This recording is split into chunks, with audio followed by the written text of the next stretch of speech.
Hello! Another week, another story, right? I hope you guys are doing well. Well, this week, we're going to read another book by Matt de la Pena. Remember, we read his book, Love, last week. Well, this week, we're reading his latest book called Milo Imagines the World. And it's about a young boy in New York City, and he and his sister are going to ride the subway to some place that has them both kind of anxious. So let's read and find out, where are they going? And what does Milo do? And why is he so anxious and nervous? Okay, let's read. Milo Imagines the World. Written by Matt de la Pena with pictures by Christian Robinson.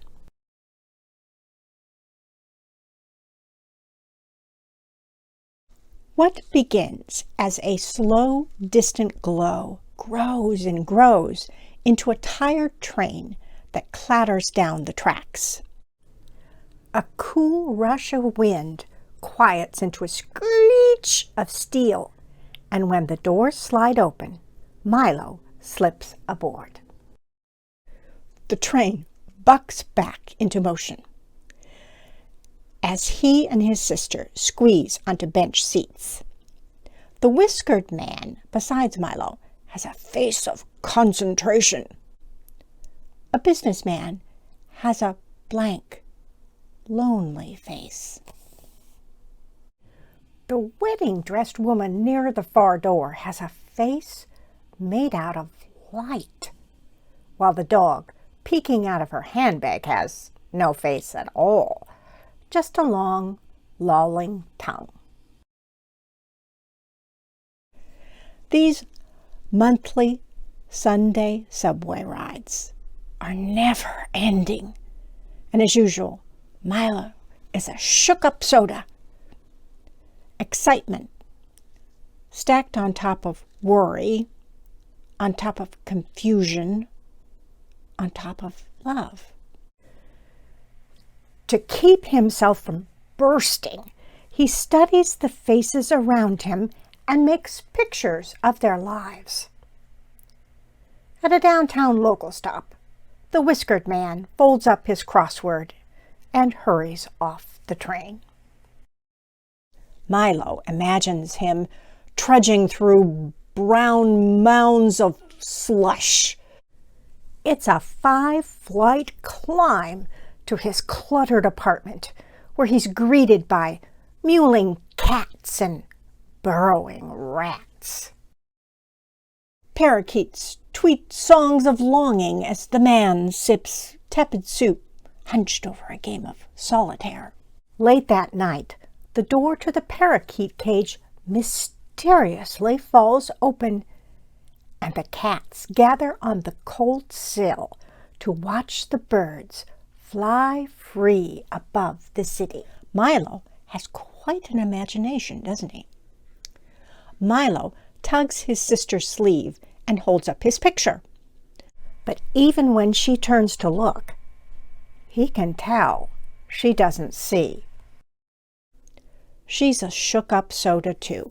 A boy in a suit boards the train with his dad. His hair is a perfect part, and there's not a single scuff on his bright white Nikes. Milo imagines the clop, clop, clop of the horse-drawn carriage that will carry him to his castle. Imagines the clink, clink, clink of the guards slowly lowering the drawbridge. Across the human-made moat, the boy is met by a butler, 2 maids, and a gourmet chef offering crust-free sandwich squares. Milo flips to a fresh page at a bustling midtown stop. When the wedding-dressed woman strides off the train, a band of street performers launches into "Here Comes the Bride," and everyone on the platform stops and cheers. Milo imagines the grand cathedral ceremony where the couple will be pronounced husband and wife. Imagines the groom whisking his new bride to an awaiting hot air balloon where the pilot loads them in with blankets and blasts the heat. And up they go, hand in hand, beyond the concrete walls of the city, into the infinite blue. Milo holds up this picture too, but his sister shoos him away. "Can't you see I'm playing my game?" He watches her thumbs bang around her smudged screen and then turns back to the boy in the suit. They lock eyes for a few long seconds, and suddenly it feels like the walls are closing in around Milo. The spell is broken when a crew of breakers bounds onto the train, announcing, "Y'all ready for a show?" Several curious faces look up as the beat drops, and now the girls are walking up walls, and they're whirling around poles, they're backflipping over shopping bags. When the train pulls into the next stop, they collect a few dollars and scramble for another car. Milo imagines them going from train to train, doing their act as everyone watches. But even after the performances are over, faces still follow their every move. When they walk down the electronics aisle at the department store, when they cross into the fancy neighborhood, Milo doesn't really like this picture. So he puts his pad away and turns to his reflection in the window. What do people imagine about his face? Can they see him reciting his volcano poem to the class? Can they hear his mom's soothing voice reading him a bedtime book over the phone? Can they smell the chili colorado bubbling in a pot in his auntie's apartment near the cemetery? Butterflies flood Milo's stomach when it's finally their stop. He follows his sister onto the cold station platform and up the stairs. Above ground, he's surprised to see the boy in the suit a few paces ahead. He's even more surprised when the boy joins the long line to pass through the metal detector. Milo's sister suddenly bends to give him a hug. "I didn't mean to snap at you," she says. She takes his hand, adding, "You have your picture ready?" He nods, feeling the warmth of her fingers. As they slowly shuffle forward, Milo studies the boy in the suit, his dad rubbing his thin shoulders. And a thought occurs to him. Maybe you can't really know anyone just by looking at their face. Milo tries to reimagine all the pictures he made on the train. Maybe he could have done it like this instead. Or this. Or this. Milo's chest fills with excitement when he spots his mom through the crowd. His sister rushes to give her a hug before pulling Milo in too. And it's in this tight tangle of familiar arms that he feels most alive. When they separate, Milo flips through his pad until he finds the right picture. "I made this for you," he says, holding it up.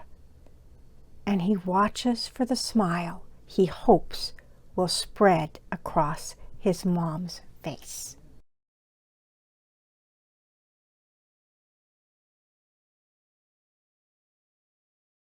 The end. I was surprised to learn they're going to see his mom, who apparently is in jail. You know, she's wearing that orange jumpsuit. And you're thinking, oh, his mom must be a really bad person. And I'm thinking, no. We have no idea what his mom did. You know, people make mistakes sometimes. They do things they shouldn't. Sometimes by accident, and sometimes not by accident. But it doesn't make them bad people. It makes them just like the rest of us. They goofed. But does she still love Milo and his sister? Oh yeah. And does Milo and his sister still love their mom? Yes, so much. They miss her so much, right? What do you suppose he felt? I'm guessing, what would you feel? Would you feel angry at your mom, maybe? Probably. Would you feel sad? Probably. And would you just wish it would just get over with and she'd come home? Yeah. Then, to his shock, the boy in the suit and his dad are going to visit someone in the jail too. We don't know who. Probably his mom, the boy in the suit's mom. And Milo's like going, wow, you really can't know what people are like just by looking at them, right? People sometimes have tough things going on in their lives. Sometimes we have great things and sometimes we have not so great things. And we need to remember to be kind to other people, right? To love them, to see them as Jesus sees us, with compassion and love and forgiveness, even when we mess up, right? Now, I'll see you next week, and we'll have another cool story, okay? Bye-bye.